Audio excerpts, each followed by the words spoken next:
começar a apresentação. Fiquem à vontade para interromper, fazerem perguntas. Nós vamos passar por esses pontos que aqui estão. Cenário macroeconômico, alocação de carteira, seleção dos investimentos, rentabilidade e informações adicionais. A primeira parte de macroeconomia internacional eu que farei.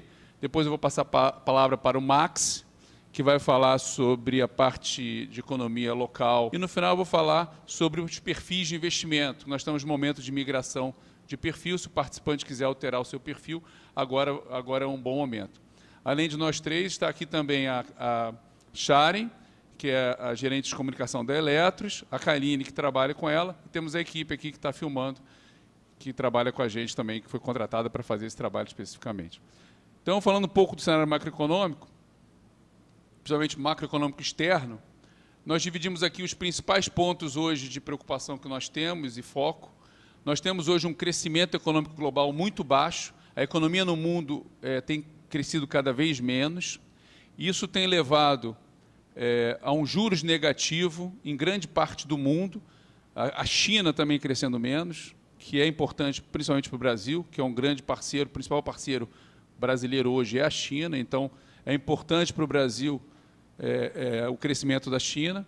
Os juros negativos, esse crescimento menor econômico tem gerado um juros negativo em grande parte do mundo, e isso tem afetado os ativos de uma maneira geral, e isso levando a máximas históricas das bolsas no mundo inteiro. Então, nós temos o S&P 500, que é o índice da Bolsa Americana, com a máxima de novo, quer dizer, de novo, renovando a máxima. Nós temos sempre no foco a questão da guerra comercial entre Estados Unidos e China, que seria uma possibilidade de risco, que a gente vislumbra, mas, como o Trump tem a questão da reeleição dele se aproximando, tudo leva a crer que vai se ajeitar. Então, esse risco ficou bem menor. Do ponto de vista interno, nós temos uma taxa de juros muito baixa, a menor taxa que o Brasil já teve, muito influenciado por esse cenário externo e pela uma situação de crescimento fraco no país. Tivemos a aprovação da reforma da Previdência e estamos ainda dando andamento a outras reformas. Vocês devem ter visto ontem o encaminhamento da privatização da Eletrobras sendo levado pelo Bolsonaro. Esse é o pano de fundo. Eu vou entrar aqui no cenário internacional. Esse primeiro gráfico que a gente coloca aqui é o gráfico de crescimento no mundo, as principais economias. Então, aqui a gente vê a China, estava na faixa de 7,5%. Se a gente voltar para trás, na faixa de 10%, 12% de crescimento, hoje a gente está falando em 6,2%, 2019, e provavelmente abaixo de 6% para 2020. Então, a gente está falando um país que está crescendo muito ainda, né? 6% é um belo de um crescimento, quem dera o Brasil tivesse um crescimento dessa magnitude, mas crescendo na margem cada vez menos. Nós temos aqui os Estados Unidos, esse cinza também crescendo menos, a gente vê aqui esse gráfico mostrando.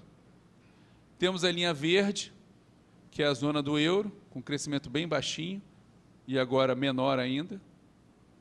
Então, quando a gente compara, e o Brasil, né? O Brasil é a linha vermelha, descolando um pouco do resto do mundo.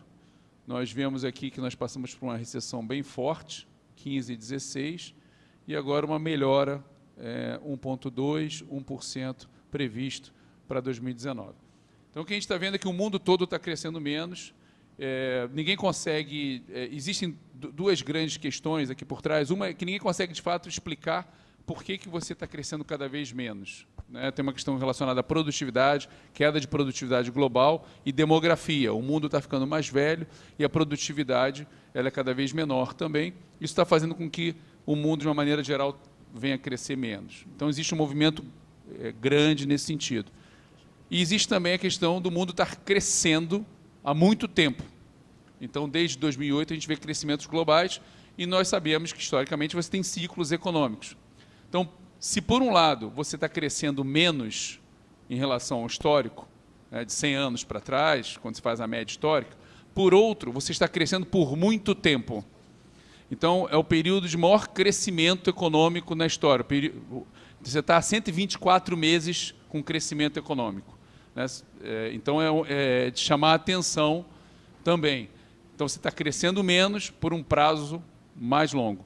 Por isso é que existe uma grande preocupação, porque é um cenário novo que a gente está vislumbrando, um cenário diferente, que a gente nunca viu antes, né? Por isso a grande preocupação, em geral, dos agentes econômicos. Esse crescimento menor e por mais tempo está levando a taxa de juros negativas no mundo inteiro. Então, a gente olha aqui, isso começou no Japão, está aqui a taxa de juros negativa do Japão, isso é taxa de juros nominais. Então, uma pessoa hoje que aplica, por exemplo, na Alemanha, por 2 anos, ela vai receber menos 0,6% ao ano, nominalmente. Vai receber menos euro do que colocou para aplicar. E aí as pessoas perguntam, mas por que alguém vai chegar e vai aplicar um dinheiro e vai receber menos depois de 2 anos? Eu tive a oportunidade de conversar com um gestor do Bundesbank, né, na Alemanha. Eu fiz um curso e sentei do lado dele. E aí eu conversei com ele, como é que isso está acontecendo? Qual é a justificativa? Por que as pessoas não levam o seu dinheiro para casa? Porque simplesmente as pessoas não pegam o seu dinheiro e guardam em casa. Depois de 2 anos, elas vão ter o mesmo dinheiro. Ele falou que eles não podem fazer isso, não é que eles não possam. Quando eles fazem isso, as casas na Alemanha têm um seguro residencial, e todo mundo tem seguro residencial. Então, quando você pega o seu dinheiro e leva para casa, você tem que aumentar o valor do seu seguro residencial e tem que declarar que você tem dinheiro em casa. Nós estamos falando da Alemanha, a gente não está falando de coisas registradas, tudo oficial. Então, ele falou que o custo de você dizer que tem o dinheiro em casa é maior do que você ter a aplicação no banco negativa, e que ela mais ou menos está em equilíbrio hoje. A taxa que você aplica por 2 anos vis-à-vis o preço do seguro de deixar o seu dinheiro em casa. Então, ele falou que por isso que não há uma corrida para tirar o dinheiro dos bancos na Alemanha, porque o custo é mais ou menos igual. É claro, tem o risco de ter o dinheiro em casa, tem o incômodo, etc.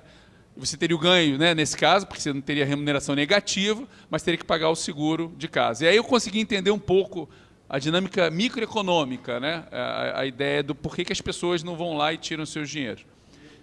Eu não sei o resto do mundo, mas o fato é que também a gente está falando de volumes que às vezes são muito altos. Então, são volumes de empresas, volumes de instituições, de fundos de pensão. O cara não pode chegar simplesmente e tirar o dinheiro e distribuir o dinheiro, né? Hoje se estima que existam 15 trilhões de dólares aplicados no mundo a juros negativos, só para vocês terem ideia do que está acontecendo. Então, tem um excesso de dinheiro no mundo inteiro. Não, estou falando que ficar o dinheiro na conta também não resolve, porque é tributado também. Se você deixa na conta, ele tributa também você na conta. Então, investe o dinheiro que eu perco menos nesse movimento. Existe um grande incentivo com isso ao consumo. Deveria ser. Essa que é a ideia, né? Existe uma frase que a gente brinca lá, que eu vou falar aqui em português, que existe essa frase em inglês, que é que você pode levar o cavalo para beber água, mas ele pode não querer beber. Então, a taxa de juros, você pode diminuir, ela pode ficar negativa, mas as pessoas, você não consegue garantir que elas vão consumir. Por quê? Quando a taxa fica muito negativa, o que as pessoas fazem? Às vezes elas não saem para consumo, às vezes elas falam, vou guardar mais, porque eu não sei como é que vai ser o futuro, e o cenário pode ser pior ainda. É mais ou menos isso que aconteceu no Japão, é o que está acontecendo na Europa, de uma maneira geral. Inclusive, se criou a palavra japanização da economia por conta disso. Você vai tendo pessoas, uma faixa etária da população cada vez maior, mais idosa, com uma expectativa de vida cada vez maior, e você vê uma taxa de juros menor. Aí o cara fala, não, eu não vou consumir porque eu não sei o dia de amanhã, eu vou guardar. Então, bem, você está certo do ponto de vista econômico, todo mundo sempre acreditou nisso, isso sempre funcionou até alguns anos atrás, mas isso não tem funcionado ultimamente. O que se acredita do ponto de vista econômico é que o contrário é mais verdadeiro. Quer dizer, o que quer dizer com isso? Se você tivesse um crescimento econômico muito forte, um consumo muito forte, uma inflação muito forte, aumentar a taxa de juros faz com que as pessoas consumam menos.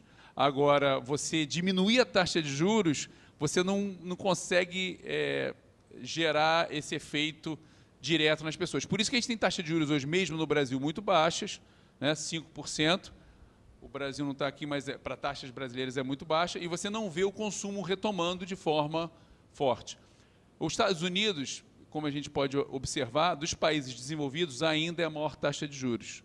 E isso tem muito a ver com a questão do crescimento americano, que é maior do que o crescimento europeu em geral. gente está falando aqui 2% contra 0,4%. Então, como tem um crescimento maior e tem uma inflação um pouco maior, até por conta da sua pungência econômica, isso faz com que também a sua taxa de juros seja maior. Isso levou a essa valorização do câmbio que a gente viu, porque o cara fala, eu prefiro aplicar em dólar a 2% do que aplicar em euro a menos 0,4% ou 0,6%. Então, há uma saída do euro para o dólar. Aqui é o gráfico que mostra a correlação do S&P, que é a linha verde, o índice da Bolsa Americana, o S&P 500, e a taxa de juros nos Estados Unidos, que veio caindo.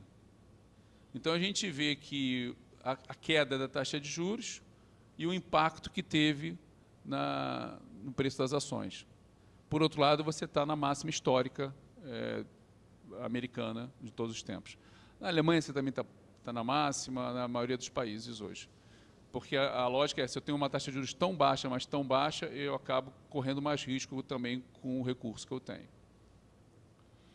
Bem, aqui uma relação do risco dos países, do rating de cada um, feito pelas empresas de rating, e o risco do CDS de 5 anos, que é Credit Default Swap, que é o que o mercado olha em termos de risco.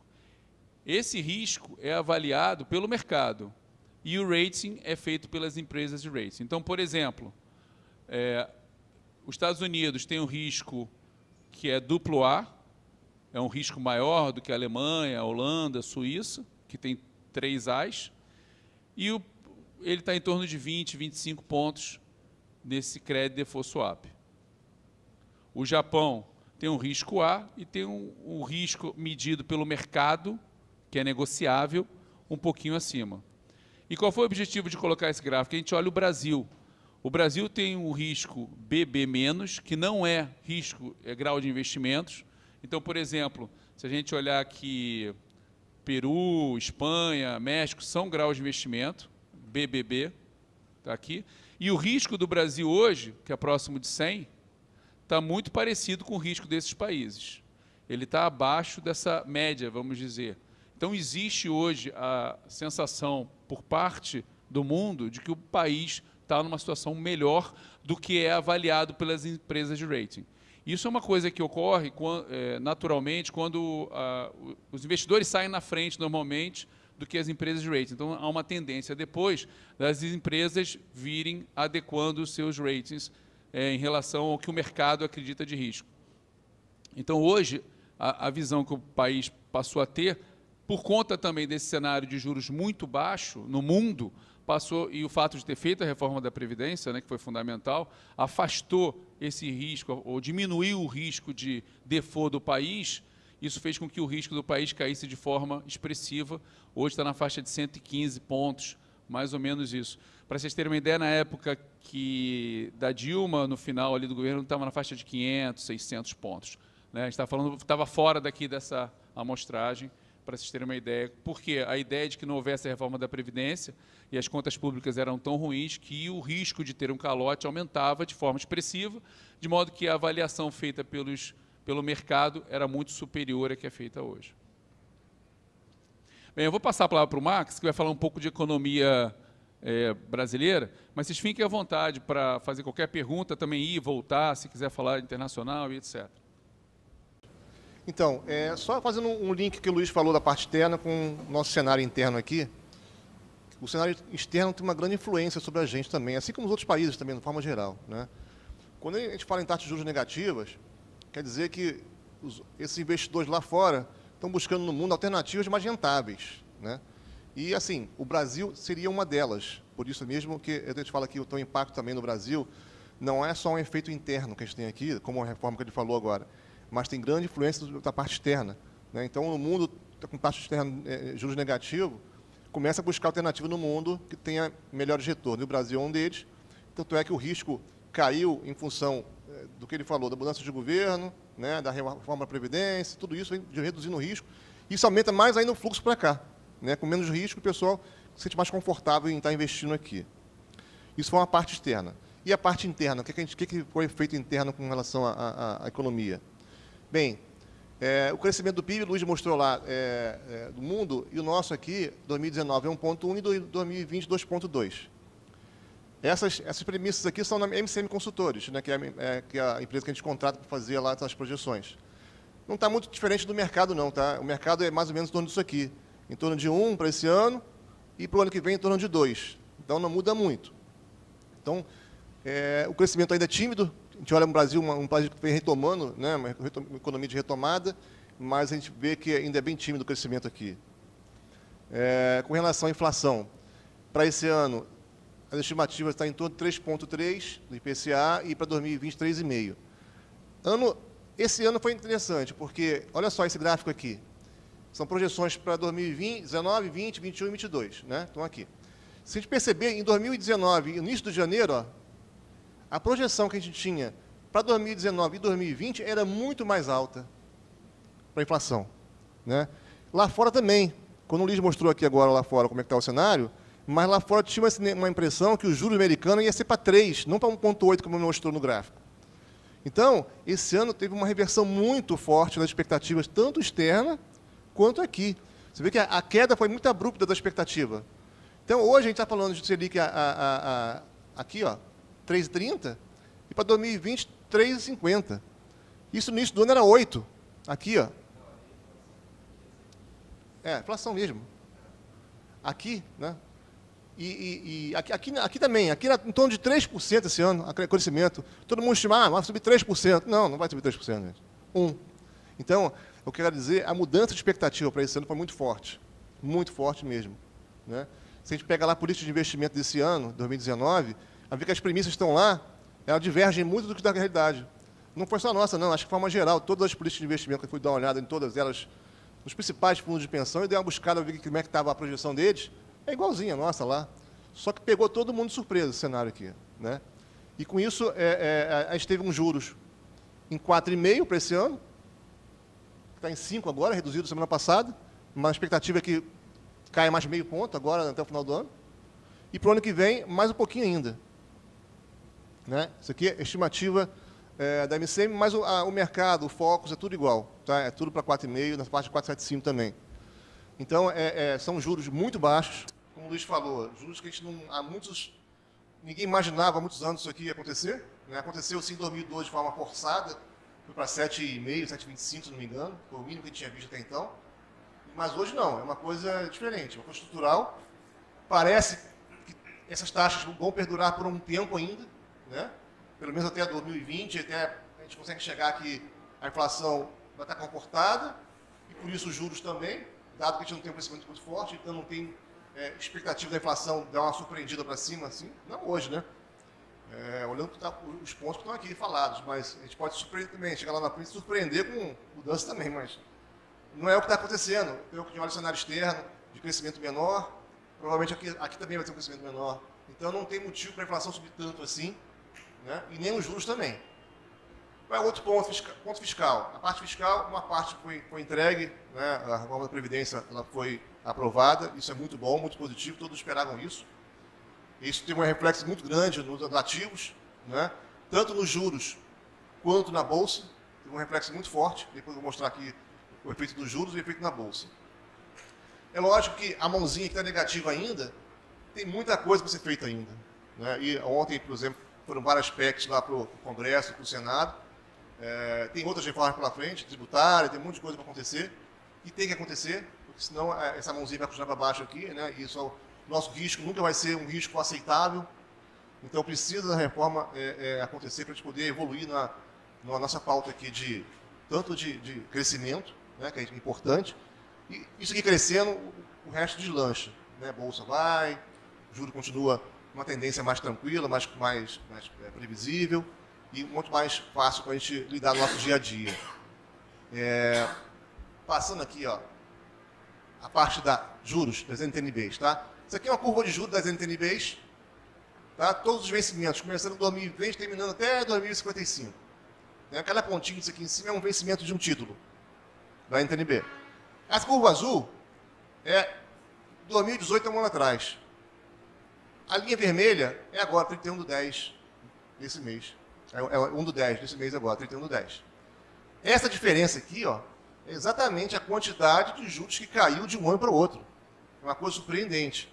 A gente não imagina um título de longo prazo, 2050, que é esse título aqui, ó, cai de 5,20 para 3,26. A gente está falando de um título do Brasil que vai render um juro real, a inflação IPCA mais esses juros aqui, 3%, até 2050. Tudo bem, eu acho que a gente tem uma situação que é muito melhor hoje que antes. Mas olhando para o futuro, como a gente precisa fazer muita coisa ainda na parte fiscal, talvez não se justificasse isso aqui. O que justifica isso aqui? É como eu falei, o fluxo externo entrando, muito dinheiro, liquidez no mundo sobrando, fazendo com que isso, essa curva aqui, ó, venha para patamares mais baixos, né? Gerou um retorno grande, para quem tem esse título aqui, gerou um retorno grande. Mas agora, aqui para frente, gente, é 3,20. Para a gente ter uma noção. A taxa de juros do plano hoje, do centro do plano CD, é 5,25. Há um ano atrás já não batia. Agora muito menos. O que eu estou querendo dizer aqui com isso? Provavelmente, não só a Eletros, mas todo esse mercado de previdência, ele vai, de certa forma, aos poucos, puxar mais risco. Por quê? Para tentar gerar mais retorno. Isso é uma coisa que a gente fica um pouco preocupado, porque gera mais risco, é legal, mas vai dar mais retorno? Nem sempre. Nem sempre. E o risco aumenta. Então, a gente tem que ser bem cuidadoso com essas coisas, né? Então, é um momento que está hoje, inclusive, da mudança de perfil de investimento, aquele participante que está pensando em mudar de perfil, tentando buscar um pouco mais de retorno, depois o Arthur vai mostrar o retorno da renda fixa, que foi bom em relação ao CDI, mas é baixo, porque não tem como ser um juro alto mais, vai acabar buscando um pouco mais de risco, né? Mas tem que ver se essa pessoa que vai buscar mais risco, ela está preparada para mais risco, né? Se ela aceita mais volatilidade na cota dela, né? Olha o horizonte mais longo, talvez. Então, tudo isso a gente tem que pensar um pouco, porque isso vai acontecer, é dado. Não é com a Eletros só não, com todos, pessoa física, fundos de pensão, quer que seja, os assets, os gestores de assets, todos vão buscar mais risco, todo mundo vai buscar mais risco, né? E, assim, é um desafio grande, bem grande, né? Então, a gente tem que pensar muito nessa transição de ativos de menos risco para ativos de mais risco. Aqui é a Bolsa, este ano. Esse ano só que eu vou falar porque eu vou me concentrar aqui nos últimos 2 anos. Juros até aqui, 2016, é aquele juro alto, acima de 6% real, 14% nominal, né? Não era igual a 2016. Isso aqui, a linhazinha, é a Bolsa, tá? Tá aqui, ó, em pontos. O Ibovespa em pontos, ó. O azulzinho é a quantidade de pessoas físicas que entraram no mercado acionário. A gente repara que até o fim de 2017, mais ou menos aqui, essa quantidade não mexia muito, não. Porque o juro ainda era alto aqui ainda. Na parte de 9%, 8% nominal, 6% real, aquele título lá do NTNB. Então as pessoas não estavam muito preocupadas ainda. Mas aí, quando essa mudança de cenário que aconteceu, foi muito rápido esse ano, muito rápido. Perceberam e acordaram no dia seguinte e viram que o juro não é mais aquele, que a poupança rende 70% da Selic, que é praticamente nada hoje em dia. O cara foi ver, o extrato está igual do ano passado. Não, ele rendeu muito pouco mesmo. O que acontece? Isso aqui é impressionante, né? 1.400.000 pessoas na Bolsa hoje em dia. Há 2 anos atrás era menos de 1 milhão. Isso aconteceu por quê? Porque o juros caiu muito. E as pessoas começaram a se atentar. Peraí, não vou conseguir mais retorno que eu tinha antes aqui. Então, vou partir para a Bolsa. A Bolsa respondeu a isso, porque a quantidade de gente que entrou, a Bolsa aqui, ó, foi embora. Aliado aqui, queda de juros, preços das ações tendem a ter uma precificação mais elevada, então estimula mais ainda as pessoas a entrarem no mercado acionário, e foi o que aconteceu, né? É óbvio que isso aqui, eu acho que continua, porque esse ano e ano que vem, sem taxas de juros baixas ainda, né?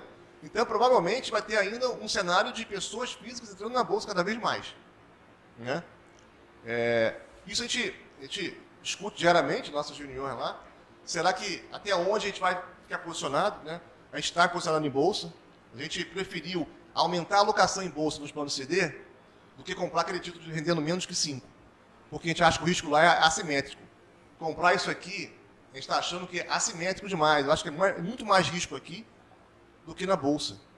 Porque aqui, ele talvez não caia muito mais que isso aqui. Agora, se ele subir, se der algum problema na economia, uma tropeção que seja lá fora, na economia lá fora, isso aqui sai de 3 para cá, é menos 20% de rentabilidade. É negativa, né? A gente acha que isso aqui não está no cenário de acontecer agora, no curto prazo, ele não vai estar no cenário de acontecer, mas a gente preferia aumentar a exposição em bolsa. E deu certo, porque a gente pegou toda essa alta da bolsa aí, uma posição em torno de uns 23% de bolsa que a gente colocou, né, no plano CD. E isso foi bom, porque isso ajudou muito os planos, né? Tanto é que depois do Arthur vai mostrar aqui, a rentabilidade dos perfis foram muito boas, a exceção do super conservador, que pegou um juro menor, que só tem renda fixa lá, né? Esse cara aí realmente tem que se contentar em, eu vou ter menos remuneração mesmo, porque só tem renda fixa, e renda fixa hoje é menos. Ou tem que segurar um pouco mais de tempo, botar mais dinheiro, aplicar mais, ou ficar mais tempo para poder me aposentar, ou receber benefícios, né? Então é o trade-off que a gente tem que fazer. Até o momento, de novo, que o mercado gera oportunidade, alguma coisa assim, né? Mas não é o cenário para o ano que vem. O ano que vem é esse cenário que a gente colocou ali, mais ou menos. Juro baixo e uma bolsa possivelmente ainda com um ambiente positivo, né? Dado que vai ter muita gente entrando na bolsa ainda. Não só pessoa física, não. Eu acho que tem muito fundo de pensão que não está comprado em bolsa. Muitos fundos de pensão têm muita posição em renda fixa, tinha posição em renda fixa, ganhou muito dinheiro esse ano com renda fixa, porque a taxa fechou, e com a taxa fecha ele ganha dinheiro, e agora não tem mais isso. Só tem a bolsa agora, é o caminho que ele tem para risco. Então, provavelmente, vai ter uma mudança aí de alocação, é bem provável que aconteça isso. Então, a gente acha que, de repente, a bolsa pode ser ainda um caminho, ainda na parte de risco, pode ser algum benefício ali ainda, né? Mas ficando esperto sempre, porque já dou bastante a bolsa. Dou bem, então ficar sempre esperto aqui, né? Porque a gente está sempre no dia a dia discutindo até onde a gente enxerga ali que vai ser esse mercado aqui.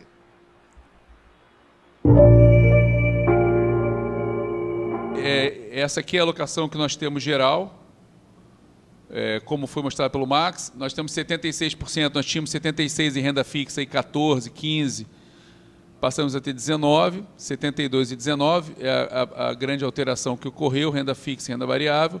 E no BD, nós tínhamos 12,9%, passamos a ter 16,5% em ações.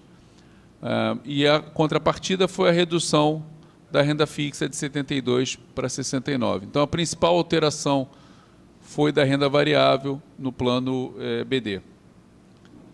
Em termos de investimento, ele difere, né, do CD, que nem a gente mostrou anteriormente, porque ele tem uma carteira ALM, que casa o ativo com o passivo, e ele tem 61% em índice de preços. Então, se as NTNs mais essa letra hipotecária, é uma carteira grande, mais de 50%, né, 60% dos ativos estão casados com o passivo do plano BD.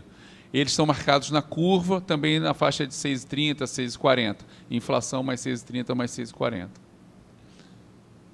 A rentabilidade dessa carteira de renda fixa foi 8,3%, foi muito superior à carteira de renda fixa dos outros planos, por conta dessa carteira de títulos que ela tem. O CDI foi 5,2% e ela teve uma rentabilidade, o BD, de 8,3%. A carteira de crédito é exatamente igual, não muda nada. Eu vou andar um pouco mais rápido. A carteira de ações também é a mesma para todos os planos, também não muda nada. Então, teve a rentabilidade também superior de 2 pontos, aproximadamente, da carteira de renda variável em relação ao IBX, que é 25% de rentabilidade, o que é um excelente retorno.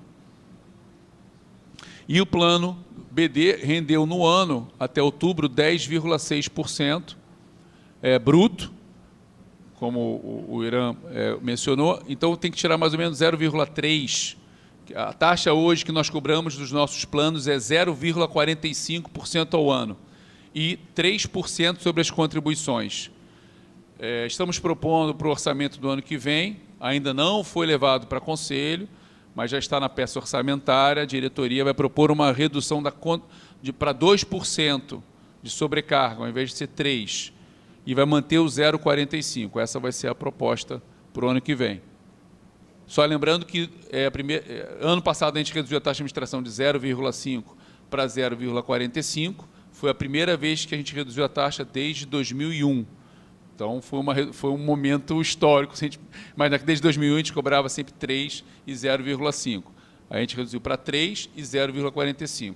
E ano que vem a gente vai reduzir, está propondo, 2% e 0,45%. A rentabilidade, então, foi 10,6%. A gente vê aí 200% do CDI, né? Mais ou menos, né? Na verdade, um pouco mais, mas se tirar a taxa de administração, vai ser muito parecido com 200% do CDI, o que é um excelente retorno para o plano de benefício, né? E bateu as metas também. Aqui é a rentabilidade histórica do plano, que a gente sempre é líquida, desde 2013, que a gente sempre apresenta, foi 636%, contra 448% da taxa atuarial, nesse período, o CDI 454% e o IBX 648%. Então, a Bolsa agora, ela se recuperando e chegando aqui acima, um pouco acima, né, da rentabilidade global, né?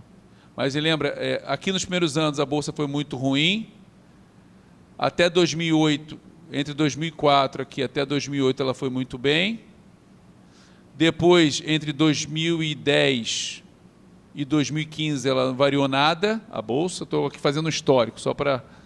E depois de 2016 em diante ela variou muito, que é essa inclinação aqui que a gente vê bem maior no plano BD do que na taxa atuarial.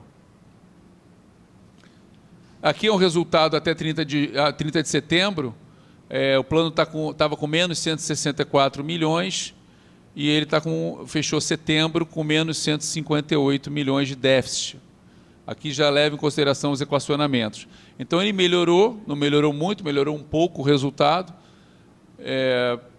mas a pergunta que pode ser feita é, puxa, mas se você tiver uma rentabilidade tão acima do atuarial, né, o atuarial é 5,64, foi 3%, para um patrimônio de 2 bi, seria 60 milhões, né?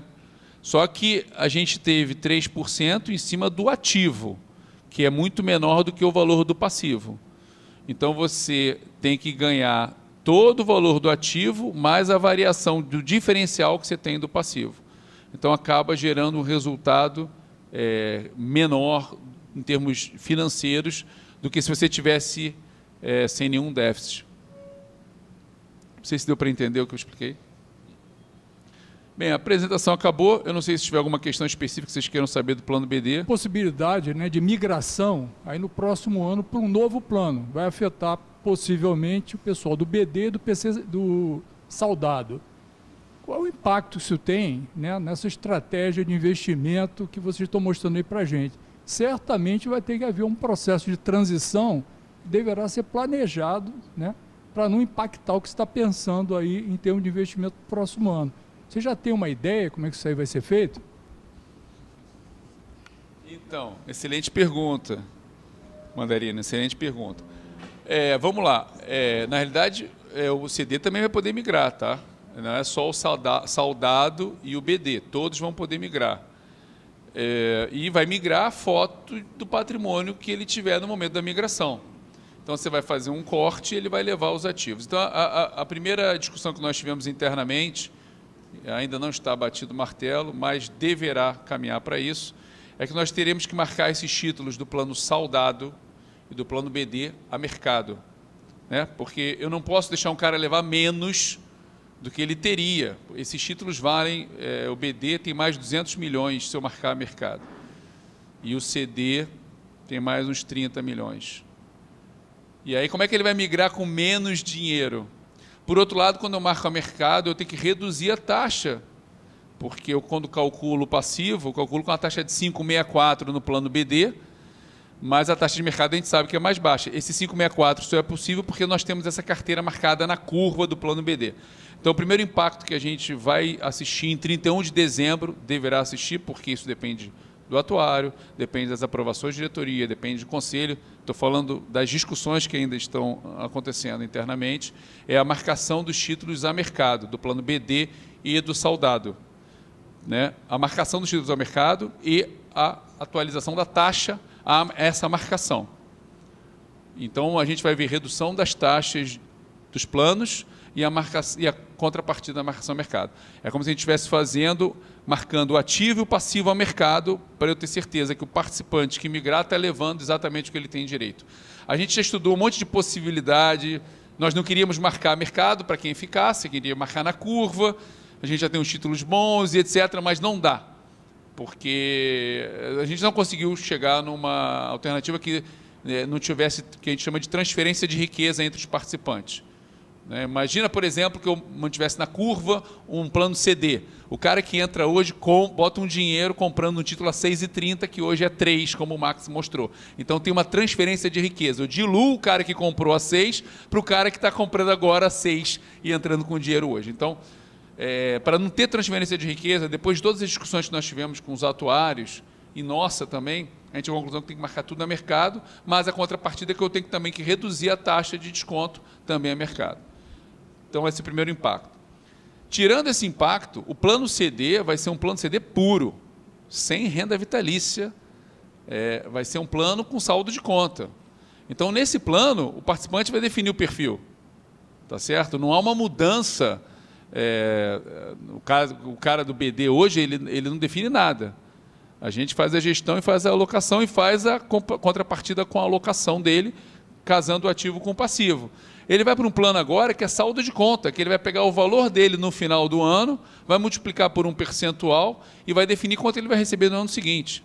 Se ele viver mais ou menos, não impacta o plano. Para o cara que migrou, que essa é a sua pergunta. Então, nesse novo plano, não tem ALM, não tem casamento de ativo com passivo. Cada um vai definir a sua alocação. Ele vai definir se ele vai querer ter 0 em bolsa, se ele vai querer ter 15, 45. Provavelmente a gente vai permanecer com o perfil elétrico, vai dar essa opção, que hoje é 24%. Então, do ponto de vista de gestão do plano, eu não acredito que tenha nenhuma alteração quando comparado com o CD elétricos que a gente tem hoje. Os ativos nossos são todos muito líquidos, tirando 3% de imóvel que ele vai levar na proporção, na quantidade de cotas, como nós já fizemos no passado, quando houve a migração do BD para o CD no passado, não houve nenhum problema. Quer dizer, você faz um corte nos ativos e leva. Cada um desconta o seu empréstimo. Então, o cara leva o empréstimo, a gente leva também para o novo plano, que nem a gente fez no passado. Então, te respondendo, do ponto de vista de gestão de investimentos, a gente não está vendo um grande impacto, já que a gente tem bolsa, que é IBX, que tem que bater IBX, e do outro lado, normalmente, tem que bater o CDI, e são ativos bem líquidos que a gente tem, então não vai ter grandes impactos. Vai ter para o participante que migrar. Ele vai sair de um plano hoje que ele recebe um valor que é corrigido anualmente pelo INPC, que gera superávit ou déficit, etc., para um plano em que ele vai ter um valor que vai corrigir anualmente pela rentabilidade e, no final, ele vai ter que definir o percentual sobre o saldo que ele tem lá, que ele vai querer receber por um ano. Quer dizer, a massa que ficar, não migrar, ela modifica o perfil de investimento. Você passa a ter a aplicação a uma taxa bem mais baixa. Mas você vai ter mais dinheiro, né? Quando você tem os dois impactos. Quando marca mercado, você tem uma taxa mais baixa que aumenta o passivo. A contrapartida é que você tem os seus ativos todos também valendo muito mais. O líquido disso vai ser muito próximo de 0. A gente não só vai ter os números certinhos de 31 de dezembro, mas não tem grandes impactos do ponto de vista de resultado para um lado ou para o outro. O que ocorre é que, aí sim, que eu acho que é a sua pergunta, que é muito boa, que agora eu entendi também um pouco melhor a colocação do Mandarino, que é, eu estava respondendo com quem ia, né? Quem foi? E agora a preocupação é com quem fica. Não, então, eu acho que com quem fica a gente vai marcar mercado e vai refazer o LM, que a gente tem que fazer todo ano. Se refaz o LM, repondera os títulos, refaz com as taxas que estão ao mercado. Muitos planos BDs não têm títulos na curva, como a gente ficou até 2013 sem títulos na curva, a gente sempre marcou a mercado.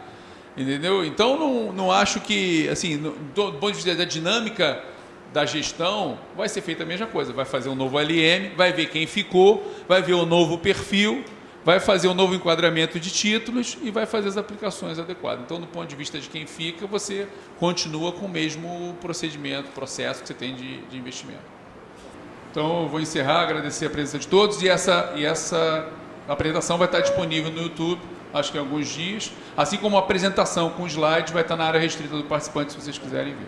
Ok, obrigado.